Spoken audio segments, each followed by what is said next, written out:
Tucson family sits down with News 4 Tucson demanding answers 1 week after their loved one was murdered by armed men in Mexico. News 4 Tucson's chief investigative reporter Cora Nylander spoke with the family in their first on-camera interview as they hope their grief will lead to action and change. He goes in depth tonight from the Mexican consulate here in Tucson.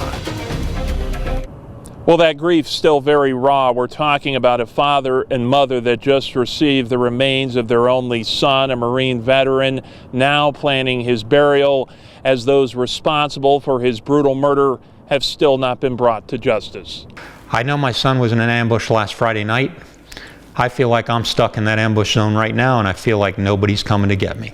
A picture, candles, ashes, and the flag he swore to protect are what Nicholas Douglas Quets' family have left as they prepare for an all-too-empty seat at the table this holiday season. He was an avid outdoorsman, and he lived his life with a full gusto and passion. The Marine veteran was shot and killed by unknown gunmen in Mexico while driving to Rocky Point exactly 1 week ago. He was funny, and I can tell you this, I always felt safe when Nicholas was around. Nick was my son's favorite person in the world, and for a 2.5-year-old, that's an extremely high accomplishment. Well, we can't change the horrific death of my son,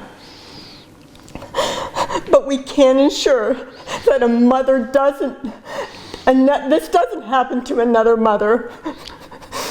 We have the power to change this. They feel left in the dark. The Mexican government is investigating the shooting, but they say no high-ranking officials from our government have reached out to them just on this couch a collective 100 years of military service. And that my own elected administration hasn't reached out to me a week later is insane. Warren says they're an apolitical family, but have been able to meet with Republican presidential and vice presidential nominees Donald Trump and J.D. Vance. Both President Trump and Senator Vance asked me what we could do. He shared his views on how to address the violence surrounding the border. What he wants now is U.S. involvement in the investigation of his son's murder and for any suspects to be extradited. We need to prosecute, we need to go after, and we need to bring these people back. Until that day, he doesn't know how to even begin mourning his son. I'll process my son once I know that I've done what I can to protect other people from going through the same thing.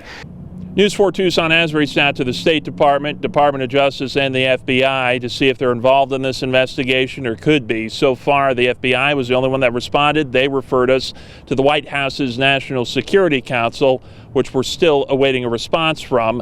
In the meantime, Nicholas's family is also trying to arrange a meeting with Mexico's newly elected president. We'll keep you updated as there is sure to be plenty more to develop in this tragic situation. Reporting outside the Mexican consulate in Tucson, Cora Nylander, News 4 Tucson.